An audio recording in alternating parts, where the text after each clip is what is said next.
Hey everybody, John here. It has been and still is another beautiful day in Pennsylvania with a beautiful blue sky. I'm here with Jeremy78. Hello. We started early this morning and it was cold then, wasn't it? It was like 41 degrees cold. or something. And we did the Nady Hollow Trail, which is a 1.5 mile loop, which was a major climb to the top of a mountain with no view, and then down into Nady Hollow along a stream. That part was pretty, but Jeremy didn't know we'd be starting out with Straight up butt kicking like a climb mile. today. So then we ran into a fellow at Sizerville State Park who has hiked the Bucktail Path, or a lot of it, and was familiar. And we were planning to just head out Bucktail Path from its northern terminus there at the park, but he suggested that we take a forest road down to a further point and then hit the Chicago Springs Trail and take that. It's about 2.5 miles probably to get to the Bucktail Path. And so we've been looking for a campsite along the Bucktail Path, which has just been absolutely beautiful, but we couldn't find any established campsites. But finally, Jeremy wouldn't give up. Yep, I had to stop and take a break, so he went on, and about 10-15 minutes down the trail found this spot, and then came back and got me. So yeah, here we are, and we're enjoying some cider boys. With the cider boys tonight.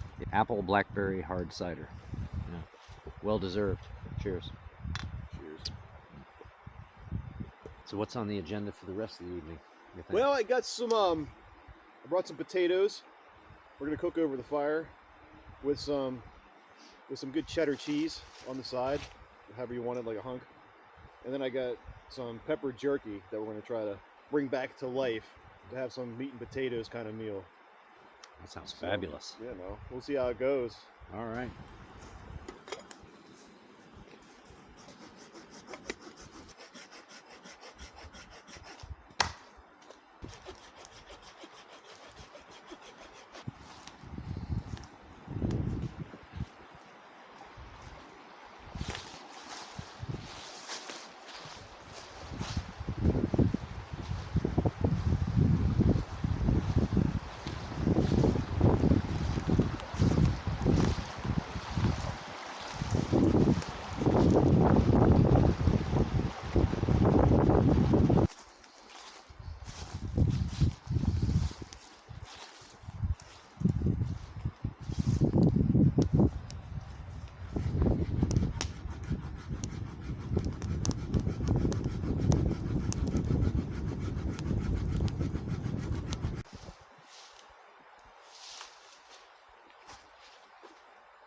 And I'm gonna cut that up.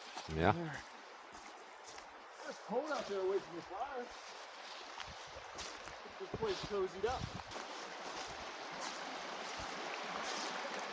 This stream here is called McNuff Branch, and I guess it joins up with Hunt's Run. So I don't know if it's McNuff Branch of Hunt's Run. Anyway, beautiful stream. And Jeremy and I have got our tents set up. Each of us have the door facing the stream, so that whenever we wake up, the first thing we can do is look out at the water. We'll be listening to that stream all night. It's going to be glorious. Looks like Jeremy improvised an extra post for his front porch area here.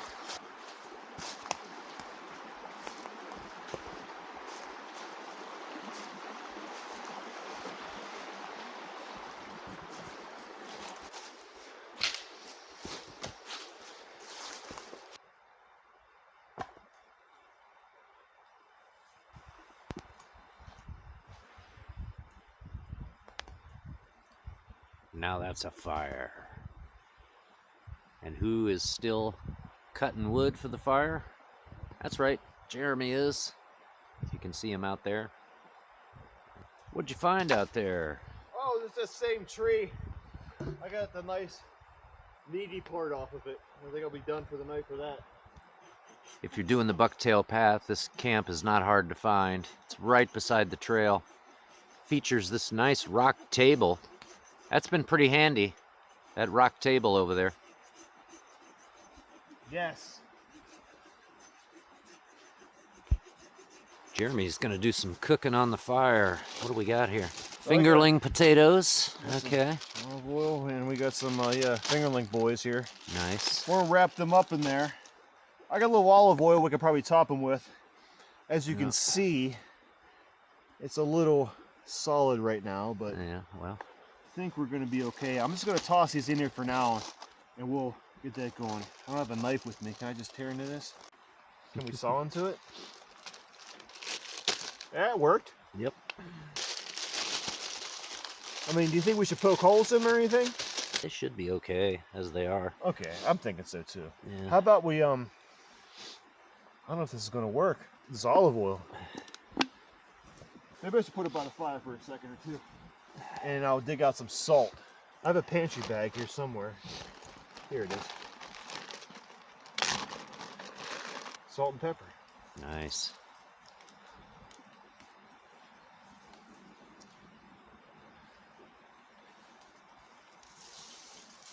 I mean, beautiful. Yep, nice and runny now. There we go. Nice and runny now. Look, deformed the bottle a little bit there. Whew, that's a hot fire.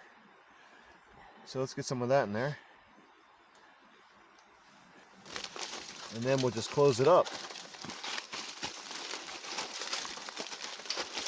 I brought more foil, but I don't know if we'll need to double wrap it. What do you think? I don't think so.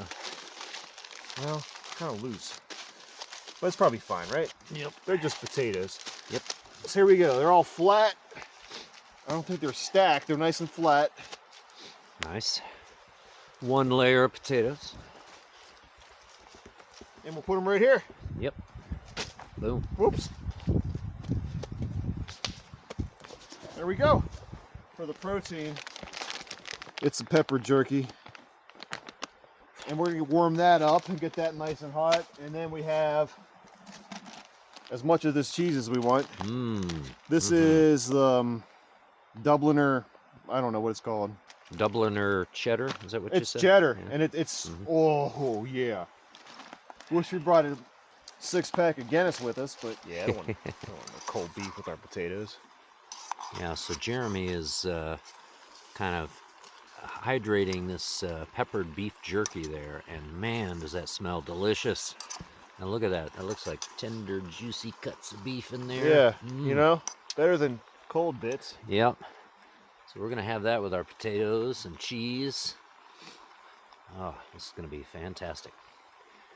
It's 42 degrees out here, and that's a little chilly, but... It is chilly out here. But a hot meal is going to help a lot, and the fire has been quite effective. Yeah. We could use the extra fat.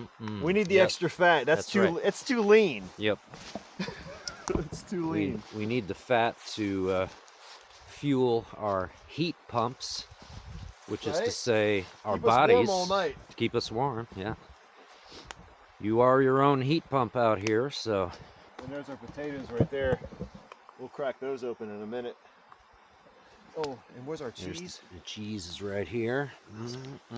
Oh, it's yeah. Look at that. Now. It's starting to sweat. It's starting to sweat, and we're good. Yeah. This is going to be some good eating. All right, it's time to call it a night. That meal that Jeremy made was fabulous. We ate good.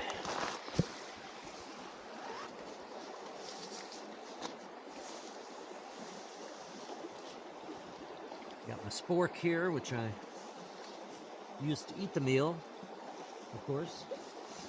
Now I'm gonna put it back where it belongs, so I'll be able to find it in the morning. Breaking down my chair.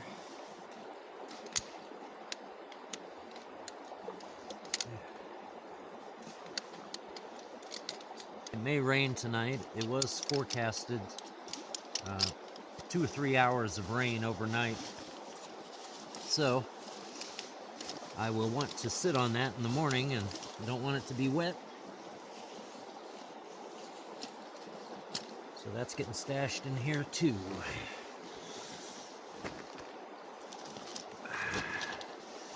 I guess we're bringing the camp shoes inside as well.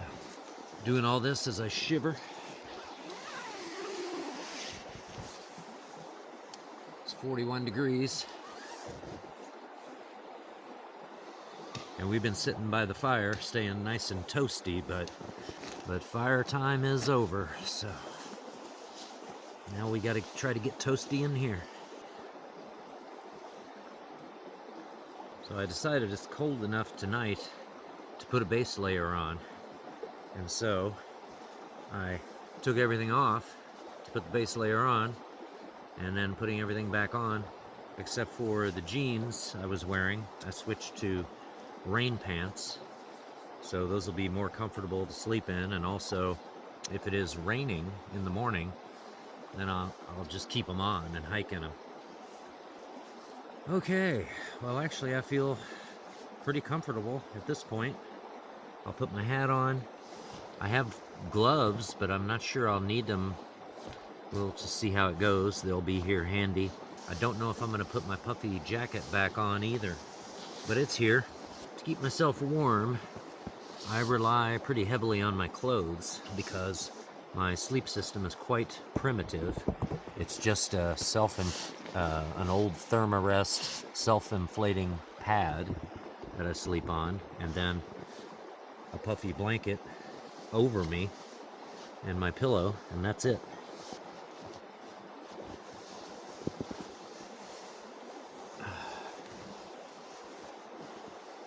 So I think we are ready to turn in. Good night. We'll see you in the morning.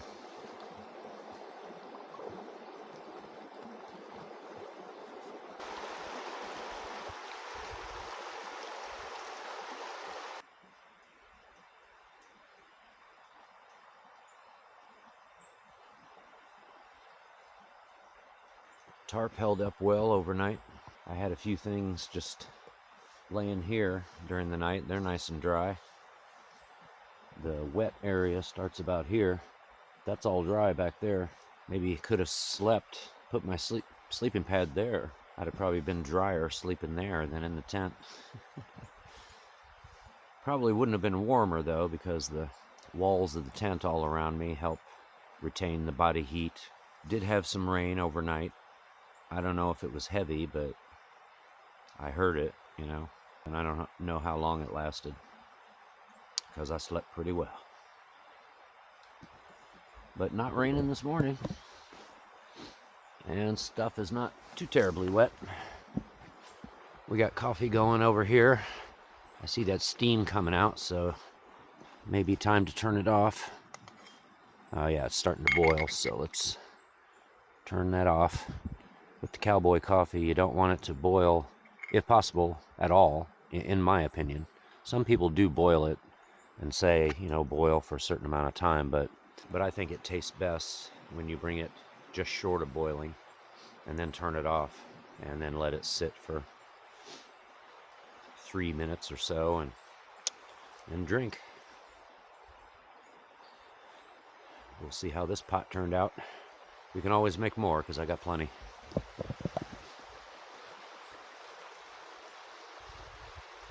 Oh, we're both up and at 'em now.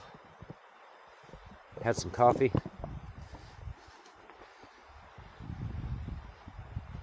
Just kind of taking a little walk here. We found another good tent site back this way. There's like a little path that goes right out to here. Beautiful spot right here, and another good tent site right there. It's got this cool looking tree that looks like it's growing right out of the rock.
So yesterday, Jeremy had spotted that what looks like a campsite down there on the other side of the stream.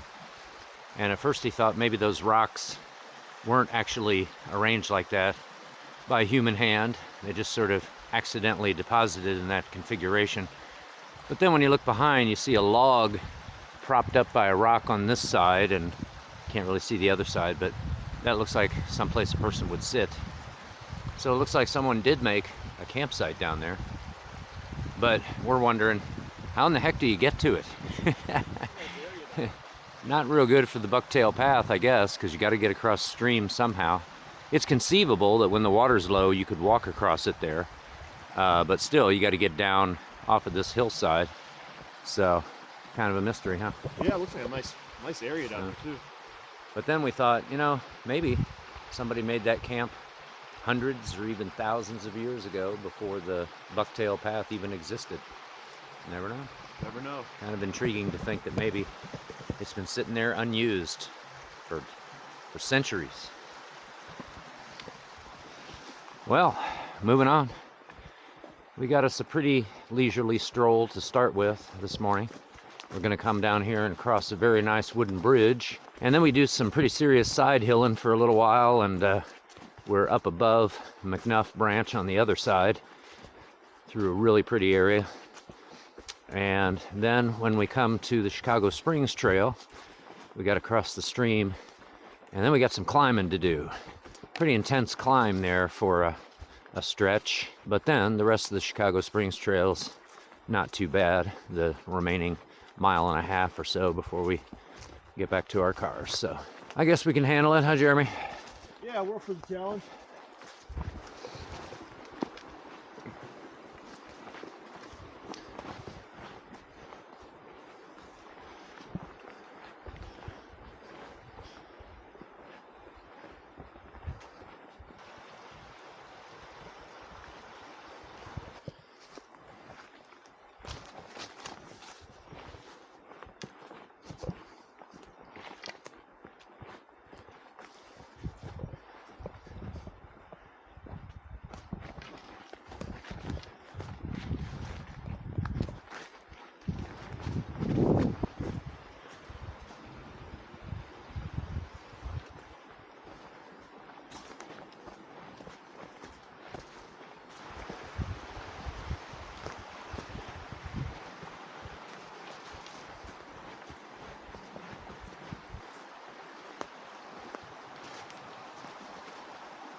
What'd you find? Wow. Yeah. Teeth. Oh, jawbone. Look at that.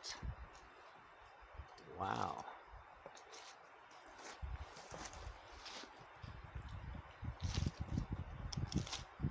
Huh. Impressive.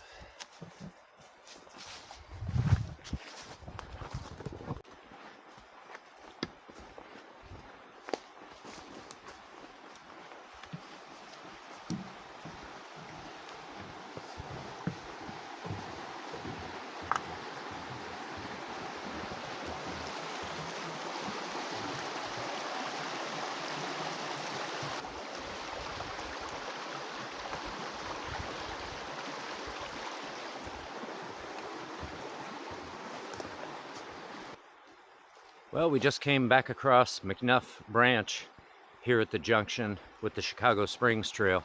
You can see a faded yellow blaze there.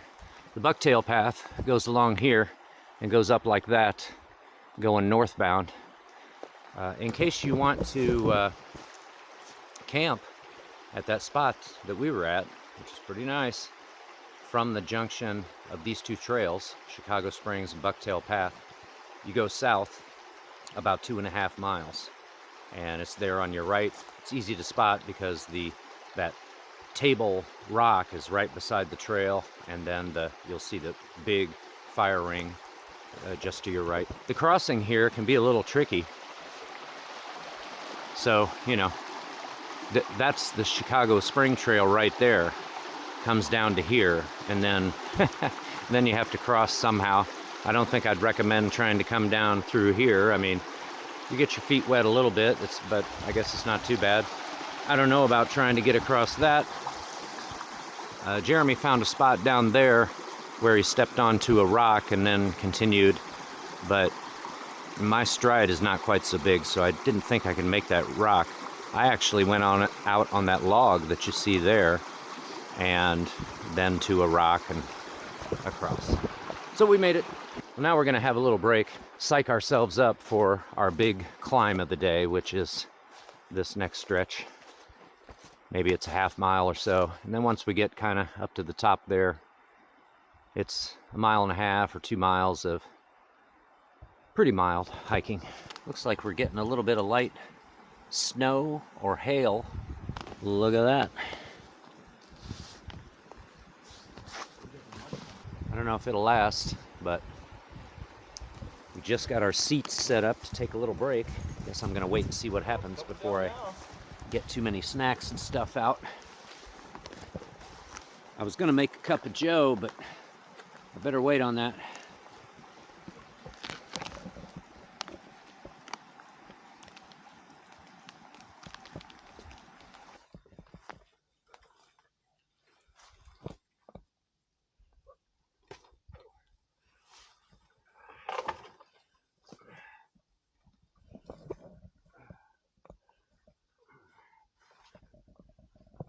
So the strategy is to get up between these things.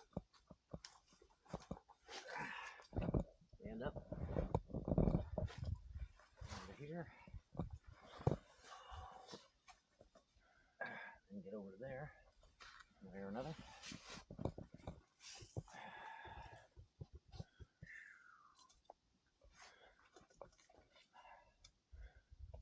Yeah, that's the tricky part, to find a place to step, but Yeah. those branches are pretty solid down there.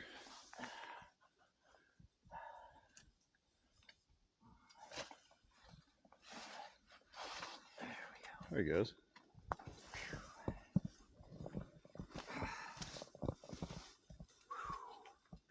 So the climb is probably enough, but you know, a little bonus for us this morning. We made it. Look at stuff like that sometimes is like, you know, it's a break from going up the hill. It's like, oh, need a break. Oh, Yeah. It's kind of taking a break. It's a good way to look at it. My legs are feeling it today, folks, but I think we're past the steepest part, don't you? Yeah. So a little more climbing to do, and then last part should be a pleasant little stroll. And then we're thinking about, you know, going back into civilization for a late lunch. We've got to be close. We've got to be close. Guess what? We are close. We are back to Ridge Road where we parked. But in just a little bit here, it'll be time for the after party.